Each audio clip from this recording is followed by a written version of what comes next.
Hi అండి. ఈరోజు మనం ఆంధ్ర స్టైల్ రొయ్యల ఇగురు కర్రీ ఎలా చేయాలో చూద్దాము. మా అత్తయ్య స్టైల్‌లో అయితే నేను చేస్తున్నాను. నేను మా అత్తయ్య దగ్గర నేర్చుకున్నానన్నమాట.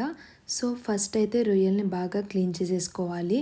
ఆ తరువాత 1½ స్పూన్ కల్లుప్పు, 1½ స్పూన్ కారం వేసుకుని మొత్తాన్ని బాగా కలుపుకోవాలి.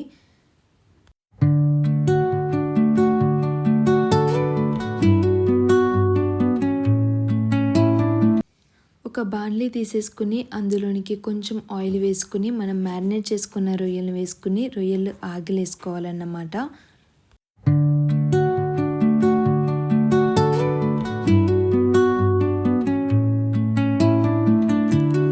ఈలోపు మనం ఇంకొక స్టవ్ మీద బాండ్లీ పెట్టుకుని అందులోనికి కొంచెం ఆయిల్ వేసుకుని కిలో ప్రాన్స్కి 4 ఆనియన్స్ సరిపోతాయి.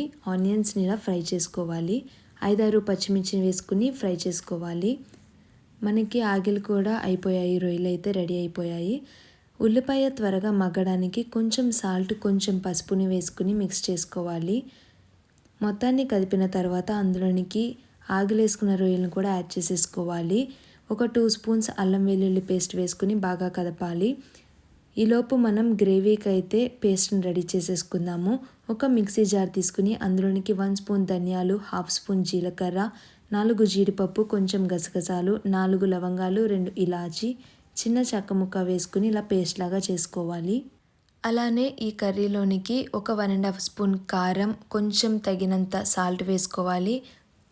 2 గ్లాసుల వాటర్ వేసుకోవాలి. అలానే మనం పేస్ట్ చేసుకున్న గ్రేవీని కూడా వేసేసుకోవాలి. సో కర్రీ అయితే మనకి ఆల్మోస్ట్ రెడీ అయిపోయిందన్నమాట. లాస్ట్లో కొంచెం గరం మసాలా వేసుకోవాలి.